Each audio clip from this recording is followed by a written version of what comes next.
Well, good afternoon, everybody. Rather good morning. Forgive me, we started the day a little bit early because the California legislature is back in session today, and we wanted to be respectful to their respected new members, the swearing in and the celebration that is always December 7th in a year where we have new members of the California legislature. So I'll just jump right in, try to be as brief as possible, get to a number of the issues of the day, particularly as it relates to some of the regional orders that now are in effect in the state of California, but also wanted just to provide some context and some information about some new technology that we're bringing to bear to slow the spread of COVID-19.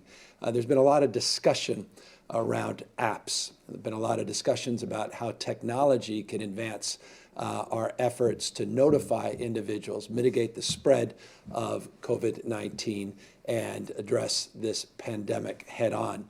Two of California's best known headquartered technology companies, Google and Apple, have joined together in an effort to provide for exposure notification, not contact tracing, but exposure notification. I want to provide you a little bit of information about what California is doing today to help support their efforts, a little bit about the work that we've been doing with Google and Apple over the course of the last number of months with a pilot program, particularly at our UCs. But you can see here that the California Notify app we're putting out is about an opt-in opportunity for individuals to participate in a notification protocol, an opt-in, not an opt-out, privacy protected. This is not contact tracing.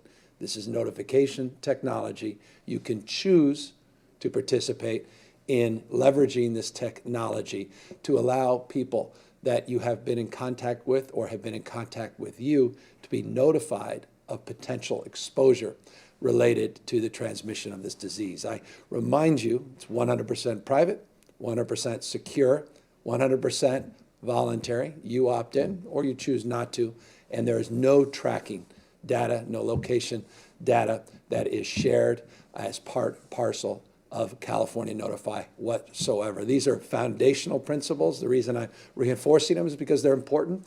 We value privacy. California has long been a leader in terms of advancing the cause, and we don't want to do anything to set that cause back. And that's why we've been, frankly, a little stubborn and kept our eyes wide open in terms of this technology. We didn't want to jump in ready, fire aim. We wanted to really take time, reflect on this technology to be secure in our confidence that what we are promoting, what we're stating here today, is indeed accurate. And that's exactly what we have been doing. Now let's talk about the technology specifically. Technology will be available this Thursday. You have two platforms. You have the Apple and the Google Android platform. The Google Android platform requires that you download California Notify from the Google Play Store. You open up the app, you turn on the COVID-19 exposure notification. It's a very, I don't want to say relatively, it is indeed a simple process. Go, if you have Google Android, and download the notification app from Google Play, and you just open the app and you turn on the notification. I'll tell you what it does in just one moment, but I'll remind you it's available this Thursday. The Apple iPhone, which I have right here, it's a simple thing. It's already in the phone. You open up settings, you scroll down to find the notification. You can see there on the slide specifically what is required in terms of the prompts. You just tap the turn on notification for exposures and you follow the prompts. It allows fundamentally Bluetooth access, and you just have to always, it's the case with these technologies, just accept the terms. Now you tap turn on and that's it. Your phone now is prepared for a notification. But let's talk about what this is. Here's how it works. So let's assume you are Alice and or Bob. You're chatting. You're very close. You're not socially distanced. You're not physically distanced. You're chatting for a number of minutes. And your cell phones, because you have opted into this technology, are automatically, because of Bluetooth, exchanging what we refer to in technological terms as anonymous keys. You have a few days later, you determine, you discover, if you're Alice, that you have tested positive for COVID. And you receive a code via text from the California Department of Public Health for the California Notify. So what does this mean for Bob? Well, if Alice consents for California Notify to anonymously alert other users that she has likely been exposed in the last 14 days, then Bob gets notified and is directed to information with an alert. It looks a little bit like the one you see up on the screen. You've recently been exposed to someone who's tested positive for COVID-19. Tap this prompt for more information. That more information will lead you to information that's been provided by the California Department of Public Health on what you can do next. So fully automated, opt-in technology, not contact tracing, does not in any way, shape, or form provide any of your personal information in any part of the process and protocol. And this is a pilot that now we're bringing to the state as a statewide opportunity that we've been engaged in since September. Specifically, the pilot began with the UCs, and we officially started with California, the University of San Francisco, and then expanded to more California UC campuses. Now, 7 different UC campuses. We expanded them to those campuses in November. Over 250,000 users now. And just in the last number of weeks, 8 weeks, more than 60 positive test verification codes have been issued, meaning 60 individuals have been notified of positive tests and been verified through the code process and been connected to their folks in their cloud, in their circle, people they may have come into contact with. If it's confusing, really isn't that confusing. Just encourage you to go to the covid19.ca.gov website, the covid19.ca.gov website to learn more about California Notify and whether or not it's something that you want to add to your just additional tool in the toolkit in terms of your safety protocols. That's why I started with that slide around physical distancing and wearing masks. This is just a technological opportunity for you to add to those tools. Again, it's available this Thursday, December 10th. Opt in, not opt out. You'll receive, similar to what you see right here on the screen, an exposure notification. This will likely go out on Wednesday before the Thursday application of this new available technology. This will just prompt to remind you that you have the ability to utilize this technology if you choose. Washington State, Governor Inslee, just a few days ago, I think it was last week, offered a similar strategy. A number of other states have done the same, but here in California, the scale and scope, number of individuals, obviously, that can make themselves, avail themselves to this technology. This holds a lot of promise. I don't want to overstate it because you need to get to an adaptation level that is significant for it to have the kind of impact that would be profound. But nonetheless, as you've seen from the pilot at the UCs, it has been effective. And even if we don't have tens of millions of people participating in this program, the more people that participate in it, the more that opt in, the more effective this program can be.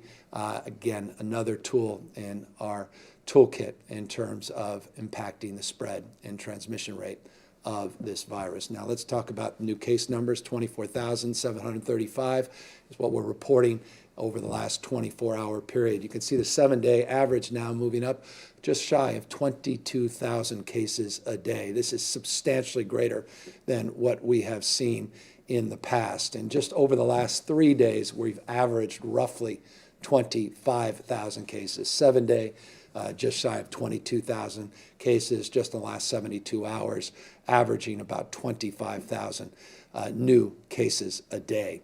You can see here on the 14-day test positivity rate at 8.4%. You can see that rate beginning to rise. Just looking at the last 7 days of testing, you can also see our testing on a daily basis is also rising. 48 hours ago, we recorded almost 300,000 tests over a 24-hour period.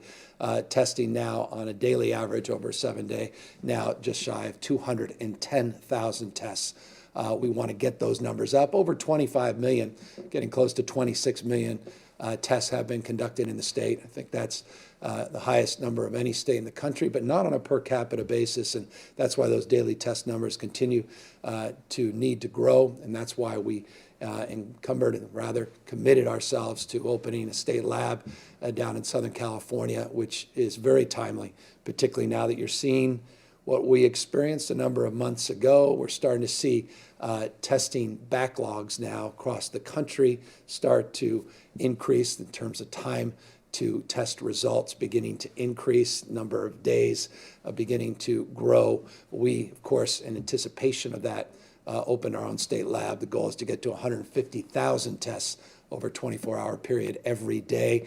That number continues to grow. Again, as I've said in the past, it's more of a flywheel. We don't ramp up overnight. A few thousand tests first week, 10,000 plus, month 2, getting up to 150,000 tests in the first quarter of next year. Positivity rate, just put this in perspective, that 8.4%. Here's the 14-day trend line. You can see where we were just 2 weeks ago at 5.6% positivity, now 8.4%. You can see that rate of growth is very, very acute.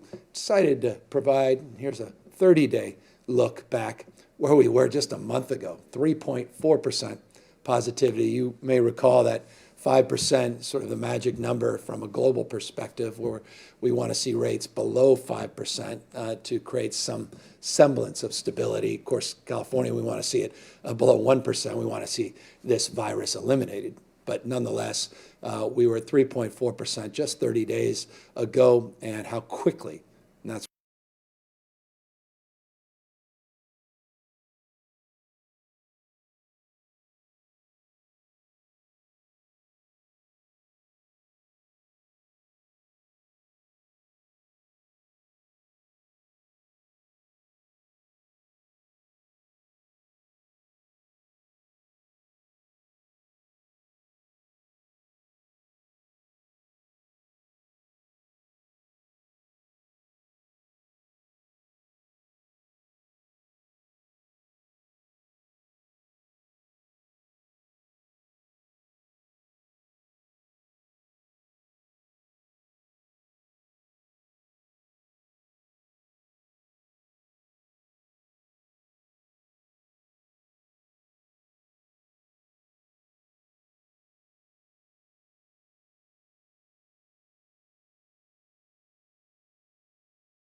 ICU capacity, or rather ICU beds being utilized just in the last 14 days. Let's put this in perspective. I have a chart here that is very familiar, but I wanted to provide a different lens on this chart. What we've done here is, you can see in the blue portion of this pie, that's patients already in our ICU system. So here's our total capacity, the pie, the circle there, of ICU beds, critical care capacity in the state of California. You can see now, as a state, this is again in the aggregate. We don't live in the aggregate, but this is in the aggregate. ICU capacity, what's available in our ICU critical care capacity system, is just 14.2% of beds. Good news is, you can see on the lower right there, ventilators available is the highest number we've ever seen. We've been busily procuring more ventilators. I'll get to more specifics on that in a moment, and that's important because at the end of the day, the ventilators and staffing become foundational in terms of our ability to deliver critical care. But you get a sense of the why. If you're asking yourself, why did the state of California move forward with a trigger at 15% of ICU capacity? Why the focus on ICUs disproportionately? I hope this chart disabuses you of any anxiety related to the why and substitutes, I hope, with some more optimism, a frame that we are not only being proactive, but we're also preparing, and I want to talk about that in a second. But first, let's update you on the regional stay-at-home order that went into effect after regions fell below 15% of the remaining ICU capacity. Remember, California, size and scope of the state, it's the equivalent population of 21 states combined. So often is the case, as we talk about other states, national media and others, California is just considered like another state, when in fact California in so many ways is unique and distinctive because of the scale and scope, the size, not just the diversity, but the regional diversity of California in particular. And in each region are different resources, different capacity, and as a consequence, we've looked at 5 regions and not just one state, 5 regions where there is a connective tissue between, literally and figuratively, between the hospital system and the critical care system in terms of relationships and mutual aid protocols and a framework of proximity that advantages our critical care delivery. The regional stay-at-home order now, because 2 regions, San Joaquin Valley and the Southern California region, the largest region, which in and of itself is a unique U of sorts, these 2 regions now have fallen under the 15% ICU capacity. Let's take a look under the hood, what does look like specifically. Here's your current ICU capacity, at least as of late last night. Each region, again, reflected in the map that I just showed, and let me go back to that map. You can see Northern California, the area around Sacramento where I currently am, the Bay Area, more concentrated, of course, larger population center, San Joaquin Valley, sort of Central Valley of California, Southern California. Again, Bay Area, their current ICU capacity is about 25.7%. The Bay Area voluntarily, and again, remember the way we framed our approach to California's response to this pandemic is to allow localism to ultimately be determinative in terms of their approach and their engagement. No one better positioned than local health officers, local leaders to understand their conditions on the ground, trend lines that they can mitigate and address before they become headlines. So the Bay Area moved, but not pursuant to state orders, pursuant to their own local health orders. Greater Sacramento has not moved at 20.3%, but pursuant to the state orders, they're getting closer to that 15% capacity. Northern California, a little bit better in terms of their current capacity based upon transmission rates and the community spread of COVID-19 at 28.2%. But you can see again, San Joaquin Valley down to 6.3% ICU capacity in Southern California, most populous part of the state, 10.9% current capacity. So that's where we are as of this moment, though we'll be updating these slides later this evening and early tomorrow, consistently updating this information. But the issue that remains paramount in terms of our focus and our attention is staffing. fundamentally staffing is going to be, human resources are going to be the most challenging, well, most challenging for not just Californians, but for every state to address, is how we get enough people that are not fatigued, that are not exhausted, that we haven't asked too much from, that are healthy and ready and available regionally in the right location with the right skill set, how we match those skill sets, and we staff all of these beds. And so this is what we've been doing to prepare. And I wanted just to socialize this, highlight so folks get a sense. This is just a few examples of the work the state of California is doing. We have gone to a contract staffing agency. We have 815 medical providers that we've requested. Most will be here within a week, which is encouraging. 435 specifically to support our ICU strike teams. We have 150 LVNs, 150 CNAs to help with our skilled nursing, our SNFs, and alternative care, residential care facilities, and then 80 to staff various needs, including brain health related behavioral health technicians and issues related to the same. Of those 815, as I said, 566 are expected to be here and available by the 14th. So within literally a week, we'll be sending, just to give you a sense of where we're prioritizing, sending down to Imperial County and the 60-bed build-out. I'll talk more about that in a moment. Some of the Northern California build-outs of beds that we are focused on, and some other general acute congregate care facility needs. But 566 expected to be here in California. Many are already Californians. Some are coming from outside the state. Just depends. It's a mix with these contract staffing agencies.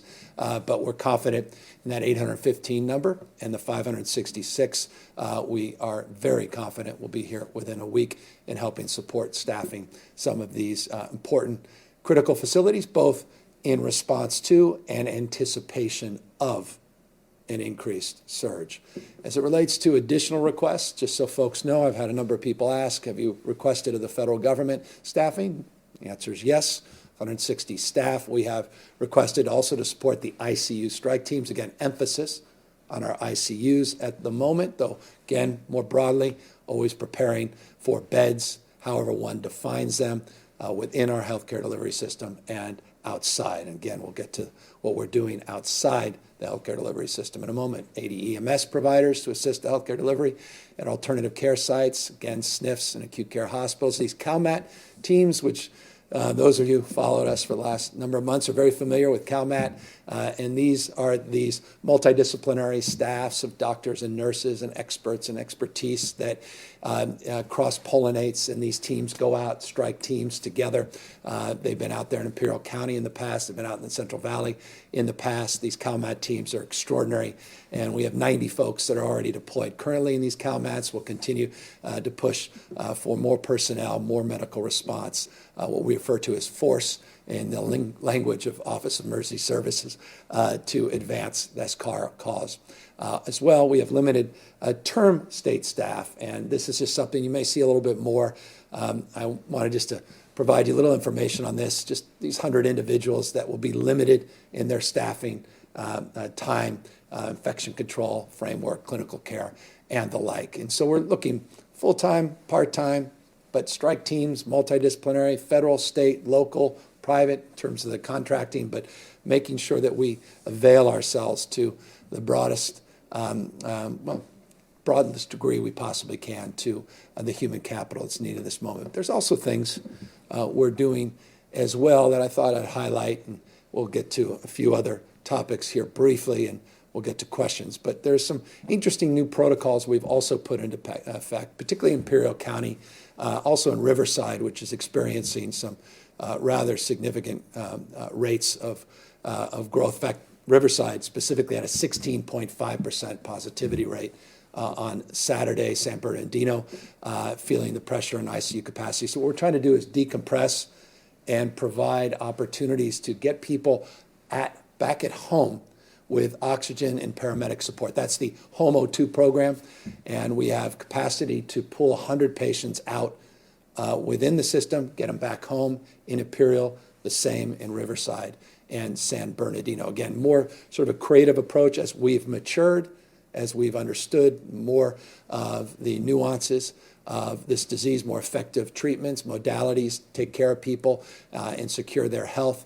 These are examples of things we really weren't able to do, or at least didn't have the confidence to do intentionally, at least in the beginning of this pandemic. Now, as an exercise of understanding, we're able to advance today. ICUs as well, we're looking at training RNs, this 2-day, very effective, focused training to speed up opportunities to bring nurses into the ICUs to help patients. That's being rolled out immediately as well. And then we've got these expertises that we've developed, particularly with more of an accelerated pace, though it's been part of a larger trend. But that's the issue around telehealth, but tele-ICU consultants, where you have on-the-ground physicians deal with some of the rural issues, deal with some of the proximity concerns. That program begins today, and that ICU expertise also should advantage us, not a substitute, none of these things, for foundational, fundamental approaches with our core workforce, but nonetheless important to be supplementary. Accordingly, Health Corps, we've talked a lot about our Health Corps program in this state over the past. These are individuals that have recently retired. Their licenses, for whatever reason, have expired. People with particular expertise across the spectrum of needs in this state. We have an active group of roughly 900 members that are part of our active Health Corps. We're going to encourage, and that's why you see we need your help. We encourage people that are qualified healthcare professionals that have recently retired or for whatever reason have allowed their professional licenses to expire, or look just to potentially provide a unique expertise that they may not be providing now, that may be underutilized, but finding that they have other professional capacity that is available. Or rather, they would avail themselves to. We want people to consider joining the Health Corps. Go to covid19.ca.gov website, covid19.ca.gov website. We want to actively onboard additional members for this program. And by the way, Health Corps has been incredibly effective, particularly at our skilled nursing facilities. I think we have 871 folks that have been actively deployed in some way, shape, or form, or at least available to be actively deployed. Many that already have been. You can see the 109 facilities that they've been supporting in the last number of months. Here is the point I was previewing a moment ago, is around additional preparedness outside of just human capital. Now here's the physical assets. We've talked a lot about the capacity that we have, roughly 2,000 beds. I think it was 1,872 plus beds, but it's roughly 2,000 beds outside our healthcare delivery system, facilities that are in what we refer to as warm status. More on that in the next slide. But here you can see Imperial Valley College.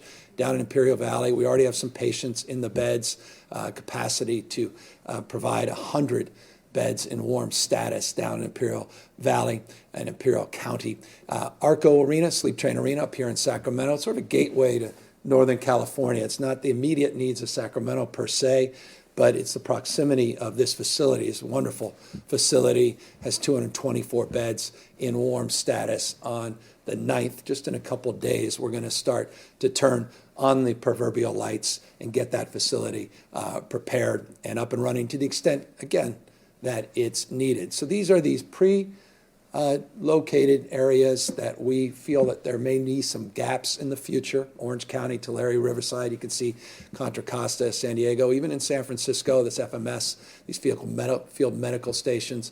These are the bed capacity that we can turn on as needed. Most of these will not be turned on in any immediate sense, but they're available. And we refer to this warm status because we're not just leaving everything in the corner. We're starting to sort of unpack things, so to speak, but not necessarily turning on the proverbial lights. That's the warm status. Most of these can turn over and be available if appropriately staffed within, worst case, about 96 hours, most within 48 to 72 hours. So just keeping this slide up, been providing you similar information the last week or two, just to make sure people have some comfort level in terms of the preparedness and the availability of resources. Speaking of availability of resources, here's our current inventory. I'll remind all of you that we've already distributed over 600 million units of PPE, and that's just on surgical procedure masks as well as N95 masks. Hundreds of millions more across the spectrum of gowns, gloves, and face shields and the like. But you can see we still have over 500 million units of procedure masks / surgical masks and N95 masks in our inventory. We've been active not only procuring the masks and other PPE, but also ventilators. You saw that previous slide. I'll just bring it up again because I think it's important. You have the 7,000 ventilators, and this is the current number of available ventilators today within the healthcare delivery system, 7,020. But the state has been active over the last number of months to procure, draw down more availability for ventilators, and we have now over 14,000 in our state inventory. So you add those together, 21,000 ventilators. We are in a completely different place than we were in the beginning of this pandemic, both on PPE and on ventilators, and our capacity to turn up these surge locations in a moment's notice, at least within 96 hours, and our sophistication in terms of accessing limited scope, limited use staff, as well as surging staff as part of our health core. So again, all part and parcel of our strategy of preparedness to work our way through this winter, to work our way through what looks to be a tough and challenging January into February as we build that bridge to a vaccination. Hope is on the horizon with a vaccination. We continue to accelerate our planning and preparedness for a safe and equitable vaccine distribution. Emphasis, safe and equitable vaccine distribution. We have been highlighting over the course of the last number of weeks our progress on vaccinations. Let me update you on that progress.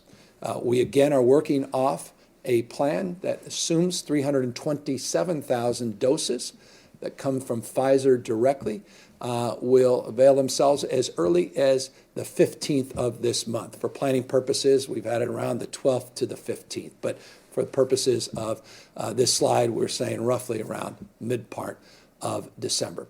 We have successfully had submitted from our partners our first orders. That was done last Friday. Some more orders coming in this week, but the bulk of it last Friday. We put up that plan, what we refer to as Plan 1A.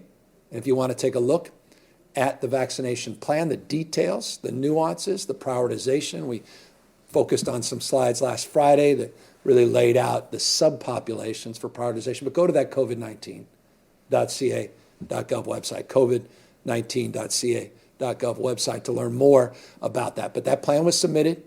The first orders were submitted, and the first doses are going to be made available primarily for high-risk healthcare workers.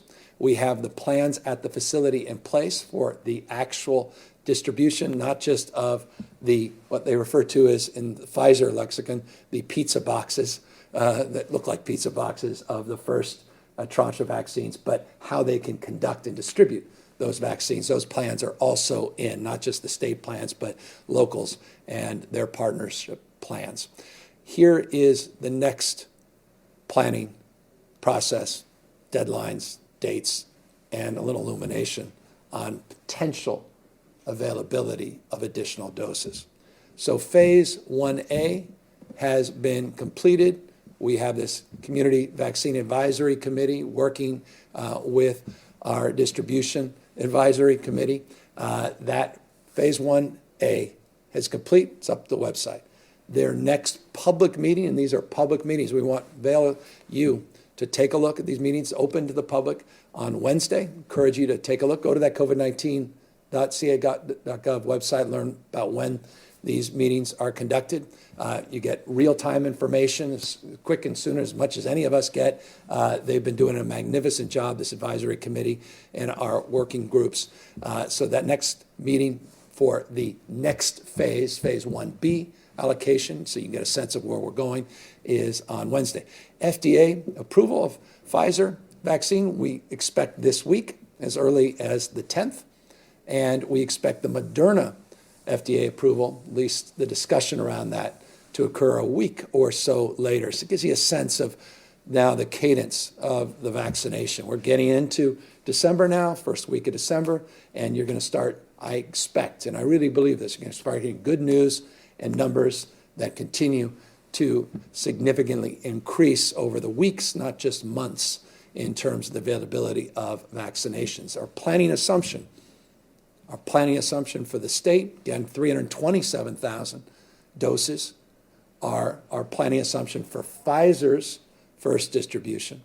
But you had Pfizer and Moderna, and then all the other subsequent distributors and manufacturers of vaccines that will stack behind them. We're working on a planning assumption of 2.16 million doses of the vaccine within the calendar month of December. So 327,000 next week, or within the next week, and then additional number that can get north of 2 million doses. Remember, cut doses, you got to get two. Both Moderna and Pfizer require 2 vaccination shots. Each dose is 1 shot. So cut that number in half in terms of how you allocate, at least in your own minds, the number of individuals that can avail themselves if they choose to the vaccine. Just a reminder, we have 6 steps in the vaccine process. I don't need to review. For those of you who have followed, you know what we've been doing in terms of enrolling the providers and getting our prioritization guidance with these 3 work groups we've created, including that Community Advisory Committee, and how we allocate those doses in an equitable way. Again, that's all Plan 1A. Let's talk this next slide. You can see that last icon on the right. What is the next step? Well, the next step that's currently happening as we speak is we're reviewing the local health department's orders. So again, those orders came in Friday, others coming in as we speak. We're reviewing those. The state is reviewing those orders, and then we will submit them to the CDC. Third step, the CDC will receive and review those orders, and then they'll submit those orders. Those orders then will be processed. They'll be shipped. Again, this is Pfizer in the first phase, and Pfizer's doing their own distribution. Moderna is working not directly like Pfizer. It's a different process between Pfizer and Moderna. Moderna is working with McKesson. McKesson, being a well-known was a California-based company in San Francisco. They are well positioned as an intermediary in terms of their distribution protocols and planning, and we are working directly with McKesson on the Moderna vaccination. Again, 2 different types of vaccines, both require 2 doses. One is ultra cold storage, one is just cold storage. Both require different strategies, different approaches. Those orders are being processed for shipment. Pfizer does them directly. They ship to distribution centers throughout California based upon the protocols that everyone approved. Transportation of these is pretty easy and self-evident. Step 5, traditional UPS, FedEx, DHL, and others transport from the factory directly to the providers. Doesn't go to the state. Goes directly to the providers, and maintaining throughout this cold chain in the requirements for transportation. Once those vaccines are received, step 6, and this is it, and I'll get to one other group of slides and we'll get to your questions. That vaccine is received by the provider. They have obvious storage on site that is required, cold chain requirements, and then they start the administration. Based upon the first 327,000, we're very confident in our capacity with the cold chain requirements to be met by our providers. As you recall, and I'll repeat it again today, we already have procured, and we're expecting delivery at the end of this month in early January for a supplementary cache of ultra cold storage and cold storage that we will pre-position and distribute throughout the state of California, just as a redundancy measure to provide for more confidence depending on where the vaccines go in our capacity to deliver them, to supplement and augment what our providers already have. I'll remind you, there was some sense that providing vaccinations was unprecedented in American history, and there was a sense of overwhelm. And you even heard some elected officials talk in overwhelming terms. We haven't yet, for no other reason than this, the scale and scope of the 19 million vaccines that we provide on an annual basis already and how sophisticated our provider network is, how culturally competent it is, though there's always gaps, and how well distributed it is, though again, we have some regional gaps that we have to close. So that's the existing network, a lot of existing resources in that network.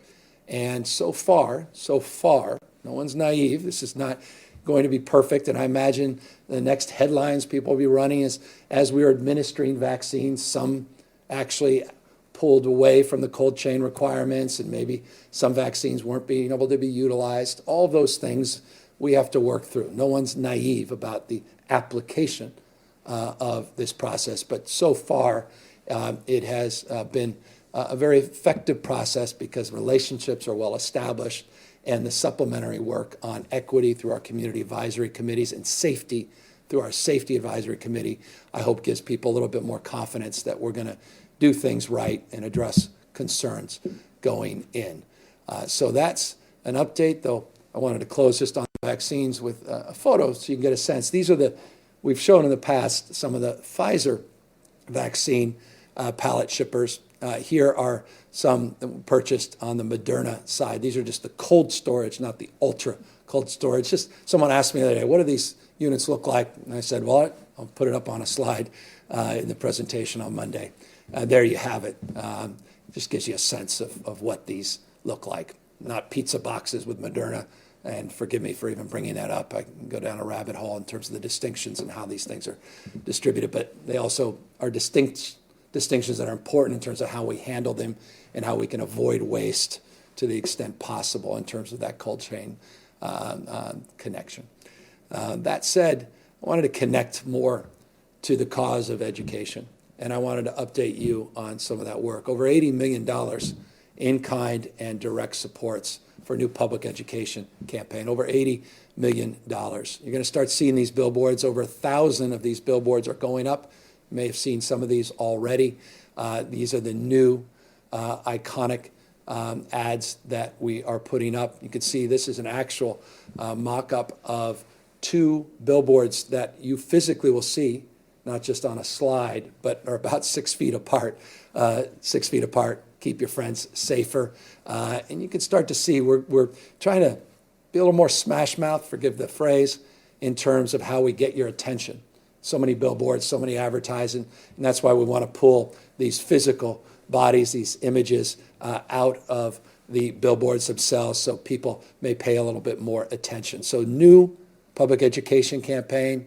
Some of it you've already seen last few weeks. You'll see a lot more in the next few weeks. They include not just images like you just saw in the last slide, but some more creative images and colorful images and using dogs and fashion. We're just trying to get your attention, and just thought I'd try to bring to your attention what we are working on and what you will start to see. 1,000 of those billboards, and also a lot of creative done in Hmong and Russian, any other languages, not least of which, of course, always is Spanish and English, et cetera. I want to compliment, and I want to show you a quick PSA from California Firefighters Foundation, but I really want to thank them, California Fire Foundation. I want to thank the Grocers Association as well. In particular, they're providing a lot of in-kind support and a lot of in-store support, it's the grocers specifically, to connect with people in a trusted way, in a very culturally competent way.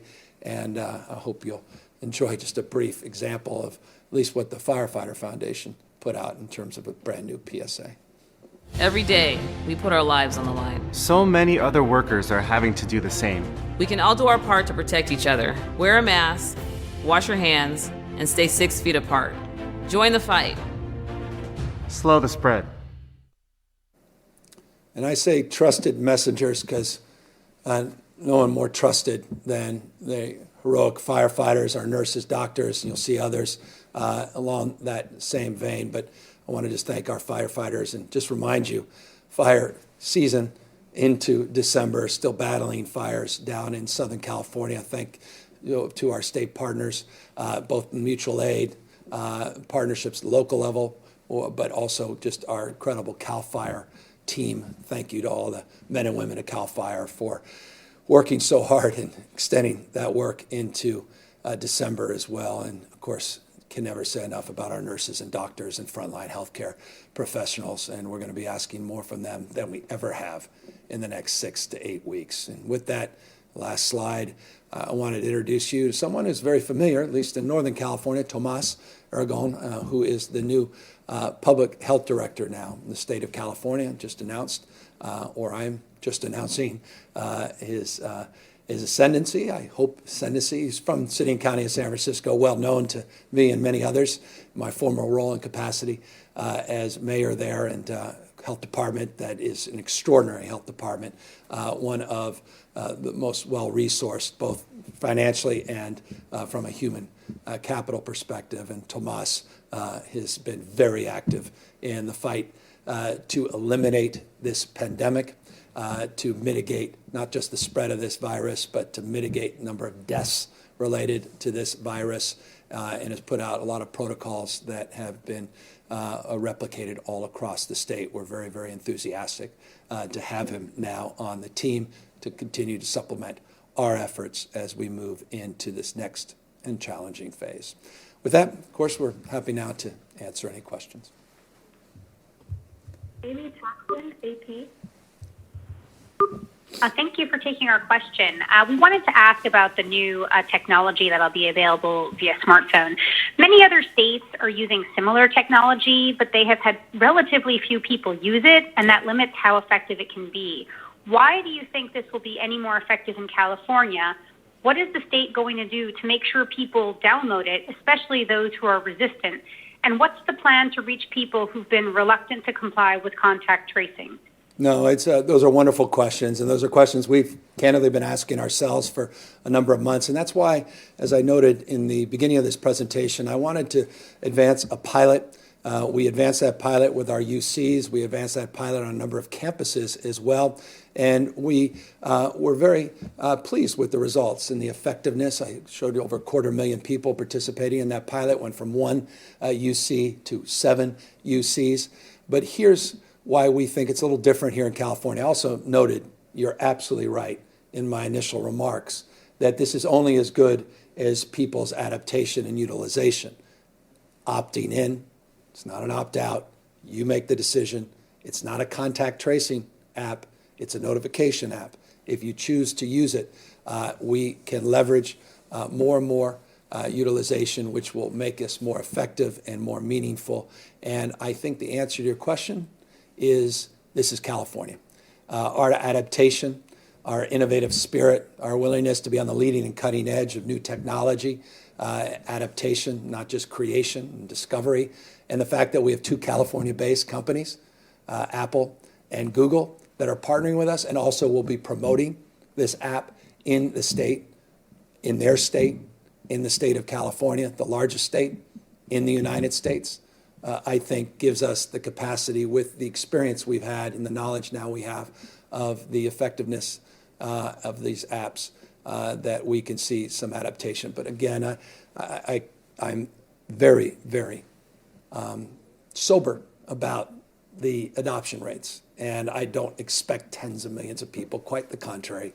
And we're hoping that there'll be enough to make this meaningful. But Apple and Google will also be helping in that promotion, and you can do the same. And I appreciate your question and inquiry.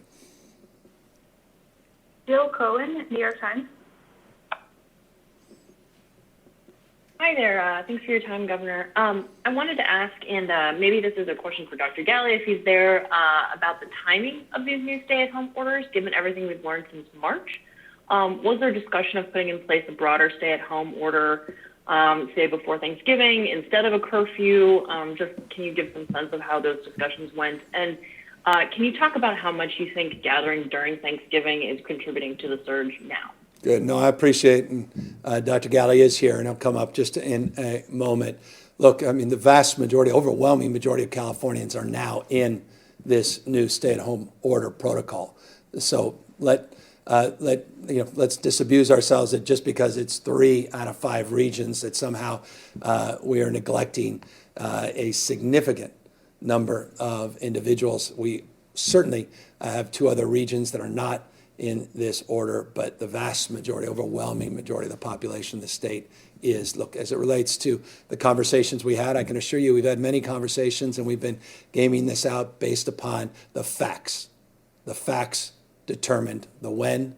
The facts were ultimately determined on the basis of engagement with local health officers on the how. And with that, I will happily stand aside and provide Dr. Galley to talk a little bit more about not just the how and the what, but also the why we are here and the basis of the question you asked specifically around concerns with Thanksgiving.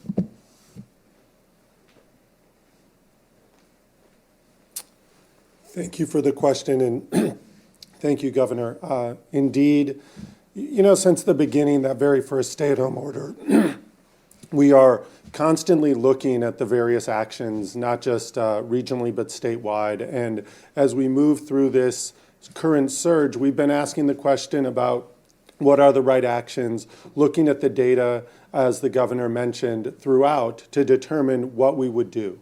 We know that these various restrictions are a hardship for people. It's not what we expected at this time of year, but we know some of them are required to make sure we get through the surge as quickly as possible and saving as many lives and preventing as many infections as we possibly can. So certainly through the months of October and November, discussing with our local partners the right actions to take, the timing of those actions, moving through in a stepwise way, adding various restrictions, and then getting to the point very recently, looking at the ICU capacity, looking at our ability not just to care for COVID, but to care for all emergencies and critical health issues in our hospital system, the decision to go with the regional stay-at-home order. And your question is a very important one as it regards to Thanksgiving transmission. We know that those cases that occurred around people's potentially dinner tables or activities and plans, travel through Thanksgiving, are going to show up right about now. Maybe the last couple of days we're seeing that, but we know we'll be seeing that for many days to come.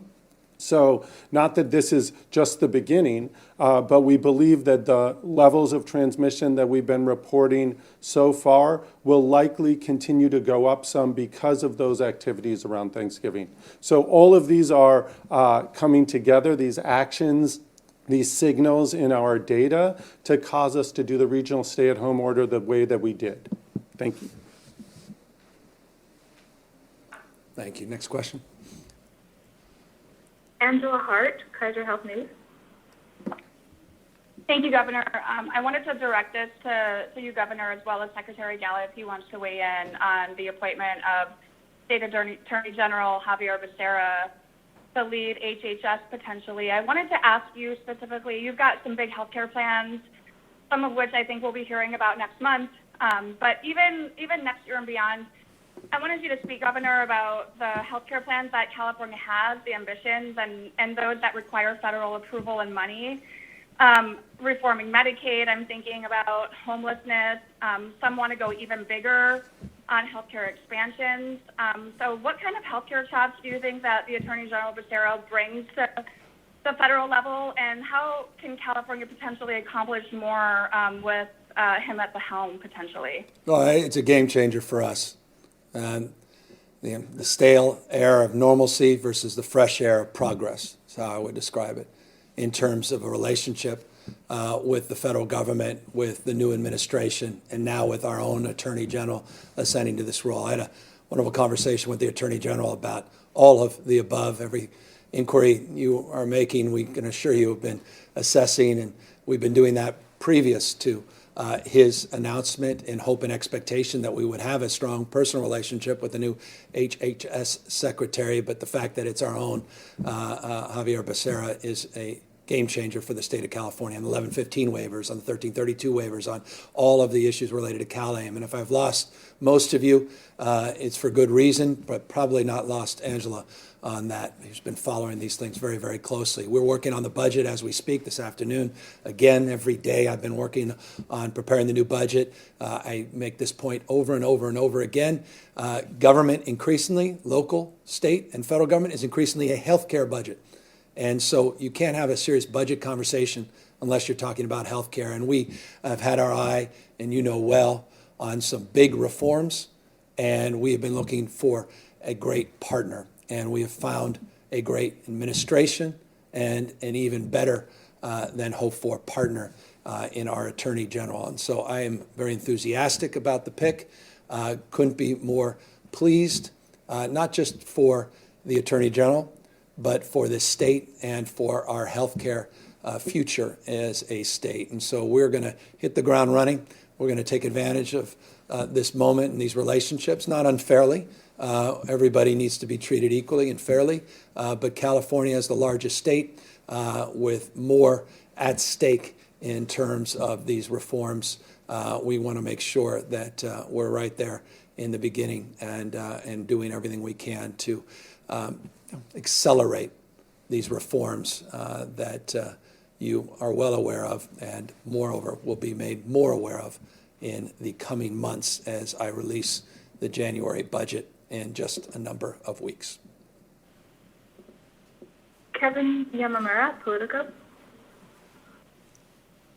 Hi, Governor. I have a couple of education questions. Wondering, first, can you explain your thinking in allowing open schools to stay open during the surge after you shut them down in March?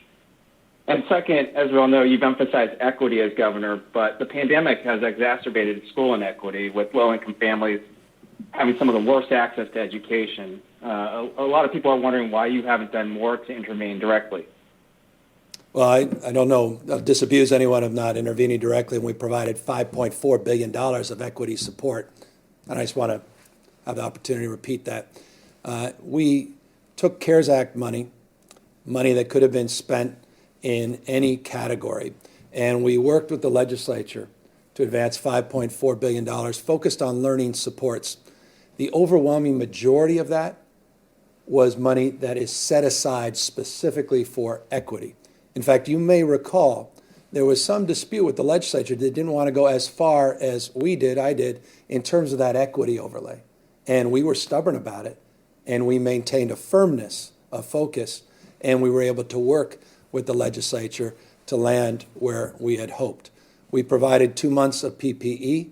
We worked on establishing protocols, processes, and procedures based upon data, based upon facts, based upon epidemiology, and based upon the reality around the world, looking at best practices, to look at cohorts, to look at ages, to look specifically at high needs populations, special needs and the like, and to look at strategies to cohort individuals, and provided a process and protocol for waivers at the local level. We put up a tiered status, 4 tiers, and we made the point you don't need to be in the orange or yellow tier, even the red tier. You can be in a purple tier and still access waivers. We've been working with our local directors, meaning a local, what we refer to as LEAs. These are the local education administrators across the spectrum. And we continue to engage in a very proactive way to provide for support, particularly on the issue of testing. One of the reasons we worked very aggressively and made a bold bet and did something no other state in America did in order to get a new testing facility, in no small part, was to help support our schools to reopen and to be in a position with PCR tests in particular, where we can support the testing needs, not just as a state, but specifically for our public schools. One of the reasons we were bold and aggressive more than any other state in our country in going after PPE and procuring our own. In fact, you may recall that we had at peak just a few weeks ago 40 million more N95 masks than the entire national inventory just in our state, was in no small part to provide supports for our schools and for our districts. So we've been very proactive, we've been very focused, and we have been resolved, as have I, as a father of 4, as someone that believes in the social-emotional side of learning, to address the concerns and anxieties parents have. Can't have a conversation about equity unless you're talking about issues and struggles and challenges of distance learning. On multiple occasions, maybe a dozen occasions, we have communicated to you and others our philanthropic efforts. We've actually highlighted them in a report that I would encourage you to take a look at, over $3.5 billion of philanthropic support just in the last year and a half that we've been able to bring into the state. Many millions, tens of millions of dollars specifically for Chromebooks, to address broadband, to address the digital divide, and to amplify the efforts and support the work that we did with the legislature in terms of that $5.4 billion in learning loss money being used more strategically to address the issue of equity. None of us are naive about the background rates and the community spread creating stress on the entire healthcare delivery system, school system, and our entire economy. And those stresses are real, and they're certainly made very visible with the actions and with the announcement that was made just in the last 24 hours at LA Unified School District. So I hope you are disabused of that engagement and the state's approach in terms of addressing the issues of equity and supporting our districts. But I also hope that you are familiar with that work being an ongoing commitment. And that's why our budget, which we'll be submitting just in a few weeks, will lay out in more detail and more specificity, more supports for our school system, substantially more support, including in the critical issue of testing, of which we are fully resolved and committed to addressing head-on. And so I hope you'll look forward to more information in that space as I am fully engaged and resolved, working with Tony Thurman, working with the incredible leadership of Linda Darling Hammond to advance the collective cause of safely getting our kids back in school, at the same time protecting teachers, paraprofessionals, and support staff, and obviously making sure that our kids are safe in that entire experience. Bill Willen, LA Times. Governor, I just want to follow up on Kevin's question. You and your administration have not really hesitated to exercise your executive authority for statewide mandates and uniform restrictions on everything from shopping at a grocery store to getting a haircut. But you've abdicated that executive authority when it comes to school reopenings. You're allowing local school districts decide. And I guess I want to know why that is. And what do you say to parents who feel that private schools for wealthy families get to stay open and that public schools do not in many cases? Yeah, I don't know the frame abdicated executive orders. Forgive me not understanding that fully. But as it relates to the issue of our default being in-person education, we've been crystal clear in that respect. But you are familiar, Phil, and I think most folks that cover the state of California are familiar with 1,000+ school districts in the state, how we've constitutionally designed our public education system in this state that's unique and distinctive in many respects from perhaps other parts of the state and the globe, and how that is a real bottom-up process, not a command and control structure. Localism, I often say, is determinative, perhaps nowhere more than as it relates to public education in the state of California. You know well, perhaps written a lot about the local control funding formula that Governor Brown had advanced to advance that cause more, meaning to focus on local decision-making, to focus on local conditions, to focus on English as second language, so localized considerations and concerns and strategies and intervention, so that we can avoid the top-down dictate when you're dealing with over 6 million public school children. So we had 21 counties in the state of California. There are 58 counties. 21 counties. Just a few weeks ago, we announced that had full or part-time schools that were operating in person, some hybrid, some just online, obviously number that received waivers, and others that were conducting in-person education. That was a few weeks ago, and I'll remind you of the slide just 30 days ago, 3.5% positivity in the state. Positivity rate has exploded. I don't know that one should be particularly critical when your positivity rate down, for example, in Riverside County was just at 16.5%. You've seen positivity rates even north of that in other parts of the state, that there's some concern by teachers, there's concerns by parents. I'm a parent. I've got 4 young kids. The youngest is 4, the oldest is 11 years old. As a parent, when you have background rates that are exploding, when you see ICUs and you see hospital rates that are putting tremendous strain and pressure, that it's not inappropriate for these parents and these professionals to express some concern and anxiety about the safety of their children and the in-person instruction. So we are working aggressively to get people back into school. I want to see them back into the classroom, but it must be done safely. And I can assure you that we are working to advance that cause, and you'll be hearing a lot more in the upcoming days, specifically about our testing strategies, in particular, to address that very real issue in order to get our public schools back and operational as soon as possible. Lori Weisberg, San Diego Union Tribune. Thank you, Governor. There's been a lot of confusion over the stay-at-home order as it relates to the lodging industry, and for that reason, you're seeing a lot of different press accounts on what it means. On your order that was signed by the acting public health officer, it said, except as otherwise required by law, no hotel or lodging entity in California shall accept out-of-state reservations. So you think, oh, so people from outside California can't stay in a hotel here, but people local can. But then on the website, it says, for the regional stay-at-home order, lodging can only offer accommodation for COVID-19 mitigation and containment measures, only for essential workers, et cetera. The State Lodging Association says they're not sure what the order really means because there's this contradictory information. I'm really hoping you can set the record straight. No leisure guests can stay in a hotel right now, only essential workers, no matter whether you're from Arizona or from Newport Beach. It's just confusing. No, that's certainly, well, not confusing in the context of the order that we just put out.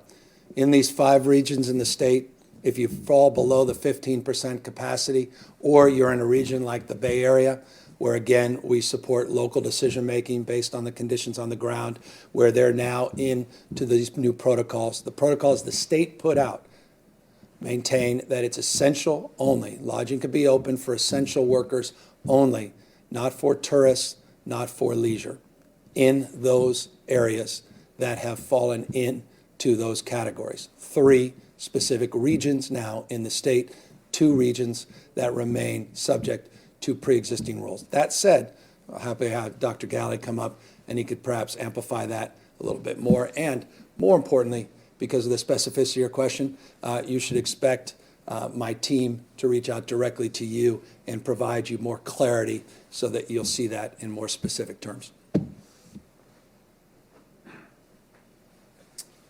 Thank you, Governor, and yeah, thank you for the question. We are working to be clear on that in some upcoming FAQs that will be posted on exactly this question and some others as it relates to the regional stay-at-home order. But top line point of the regional stay-at-home order is the focus at staying at home. We really do, in those areas where ICU capacity has dropped below a specific level, really require people, if it's not essential for you to leave your home, if you aren't doing one of the outdoor activities with your household with quite a bit of space between you and others, that the point is to stay at home during this critical time to bring transmission rates down, to help us get this under control so our hospitals can do what they have done for so long, which is provide high-quality health care to all those Californians who need it. So as it relates to travel in specific, if you're in one of the 2 regions currently which are under the regional stay-at-home order, we ask you not to travel for leisure. If you need to travel and must stay overnight in a hotel in any of the regions in California as a result of your work, that is still permitted, and we know that it needs to continue to keep our infrastructure moving in California and these critical sectors operating. The other area is for quarantine or isolation. Some communities have brought on hotel rooms, and we encourage that to allow people who can't easily isolate in their homes or their accommodations to have a hotel to be able to do that effectively so we can reduce transmission. So in those 2 cases, we know that hotels and the travel industry will be functioning as it has been, and then those other limitations will be clarified through some additional written posted guidance around the regional stay-at-home order that will be up very soon. Thank you. Final question, Alex Michelson, Fox 11 News. Thank you, Governor. An informational question and then a more broad question. First, the informational question. I'm wondering if you can give us some context on where ICU use would be normally at this time of year. And also, any thoughts on trying to bring back the USS Mercy ship? And the broader question, we've heard from so many people whose businesses are being shut down by some of these orders, who are really frustrated that they feel like they have not seen enough evidence that point to outdoor restaurants spreading COVID in a major way, hair salons, nail salons spreading COVID in a major way. And I'm wondering what you say to these people who say, look, I've done everything you've asked. I followed the rules. I spent a lot of money on PPE. My staff is on the brink of, losing their jobs. We're on the brink of losing our business. It's the holiday season. What do you say to these people who are really desperate and confused and angry right now? Yeah, well, I said it Friday. I said it Monday. I'll say it again today. I'm deeply empathetic and deeply committed to advancing the cause of supporting our small businesses during this trying and challenging time. You saw just last week, the state of California put up $500 million, $25,000 grants, not just to small businesses, but cultural institutions and nonprofits. Those dollars are now going out the door. If you're a small restaurateur, you're a barbershop, you're a nail salon, I encourage you to go to the covid19.ca.gov website, covid19.ca.gov website, to avail yourselves to information about those $500 million in supports. And by the way, that's just interim support to get us to January, where we are asking and working with the legislature to get early action to provide even further supports. We have $100 million of additional money that we put up in hiring tax credits for those that can hold the line, bring a few part-time employees or full-time employees back. Those dollars were just made available starting last week. We are waiving sales tax from being collected and distributed back to the state. We are allowing people that have collected sales tax in the past an additional 90 days without penalty and without any fees associated to utilize those dollars as a float to help support their business operations. Those are three specific actions that have just been taken in the state, and those are just three among many subsequent actions as it relates to small business loans for people that are falling through the cracks, that don't have traditional relationships with credit unions or banks, that we are providing. We refer to it as First Loss Program. It's a novel program that Janet Yellen, now the new Treasury Secretary, working on behalf of our Economic Advisory Task Force, she created this program, supported by the legislature. $100 million we have put in to a program with leveraged resources, not just direct resources, hoping to get to $125 million all in, just in that First Loss program. So those are among the supports. I am a small business owner. I started right out of college, put pen to paper, opened a small business with one part-time employee. It was the cause of my life. I deeply recognize people's pain and suffering this moment, their dreams being shattered because of this pandemic. So you ask me how I feel. It devastates me to know, because I intimately understand what it means when you put everything on the line. You leverage everything. Your family, your dreams are on the line. And through no fault of your own, something global, a pandemic hits and creates all of these constraints and all these constructs that are devastating to your life and your prospects for the future.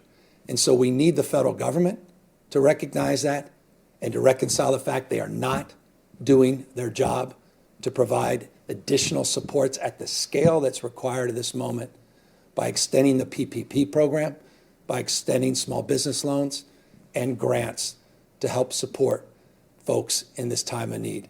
What California is doing is not unique in the nation, quite the contrary. What is unique is we tend to be proactive, we tend to lead in many respects, and I recognize that comes with consequence and struggle.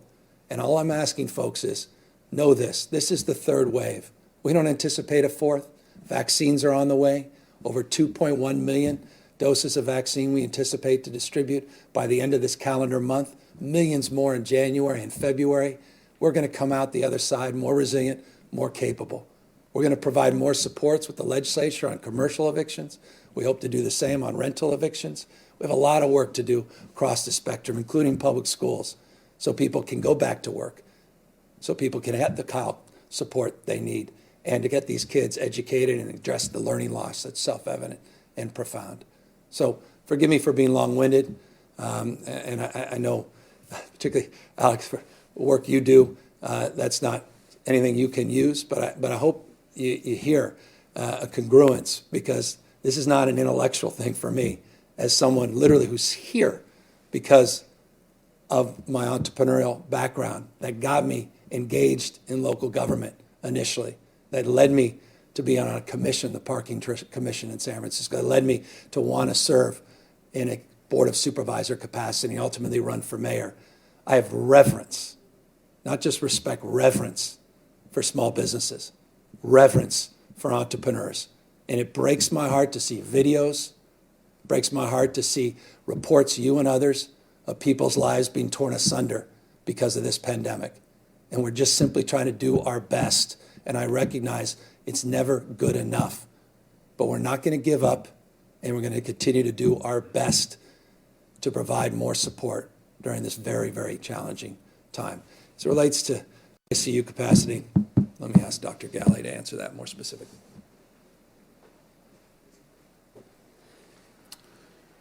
Thank you, Governor. And right now hospitals usually prepare for an upcoming flu season. They start to put together their plans on how they're going to moderate demand for ICU beds, because they anticipate that some additional patients, not just with flu, but with respiratory illnesses altogether. Flu actually isn't an illness that always lands you in the ICU. Many people need an inpatient bed, but not an ICU bed necessarily. Just to give you some context, different facilities across the state, they might be half full in their ICUs. Some might be on the brink of being entirely full. That's why we look at this regionally as a set of beds that are available to treat people in this emergency for COVID. Another important point is, at the peak of the summer, some of the regions dealing with COVID had roughly 35% of their ICU capacity filled up with COVID-positive patients. We've seen that figure eclipsed. We think about that as new workload for the ICUs that wasn't there before. So even if you were running at 50 or 60% capacity before COVID, you might be running close to 90, 95%. And those facilities that were running higher are even more impacted. That's why, with the great work in partnership with our hospital partners, they have made decisions about how to control demand for ICU beds, increasing their staffing as much as they can, working to cut down demand by delaying for a period of time some procedures and scheduled surgeries that could in fact be safely delayed. But there's limits to that. You can only staff up so much, because the ICU staff are in such demand, not just here in California, but across the nation. You can only wait to put in a new heart valve or a dialysis catheter, or all of these procedures that are indeed scheduled, sometimes called elective procedures. But they're elective maybe for a day or two, but not for months. We start to see morbidity and mortality from things other than COVID very quickly. And our state is committed to health broadly, not just around COVID health. We want that capacity to be there for you when there's a car accident, God forbid, or when a heart attack or a stroke happens. We talk about all of this together to assure you we're looking at this ICU issue as one, not just because we're worried about the demand, yes, we are, but not only because of the COVID demand, but broad demand.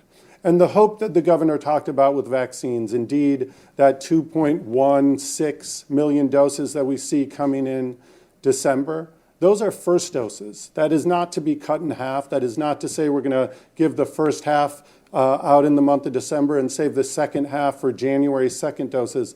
We have a commitment to get the second doses to those doses 3 weeks afterwards, so that we have enough to give that second dose, and we can continue to build up the number of people who get this additional tool, this additional benefit of a vaccine to protect them from COVID. So all of this, these decisions are happening now today because we're at a certain point in our response. We're not I love sports. I think about halftime as an important moment. Many of us see us sort of crossing that halftime, coming to this important period where there is light on the end of the tunnel. there is some hope with vaccines, quite a bit of hope, and that we are actively working, and that's why the governor is so committed to sharing where we are with vaccinations, so that we can combine our efforts of today to really reduce transmission and take another set of hardships personally, whether it's businesses or individuals, or all of these aspects of our lives that are being impacted, with that hope of vaccines coming to really get us through this third surge. So really working together. The ICUs is a very important metric for us. Preserving it is going to help us save lives. Preserving it's going to help us create the room that we need in our healthcare delivery system to serve all of you at home if, God forbid, you need that care in the days and weeks to come. Thank you.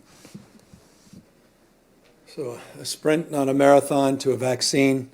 A few more months where we're just going to have to step up, meet this moment as we always do as Californians, come out the other side more resilient, more capable than we ever could have imagined.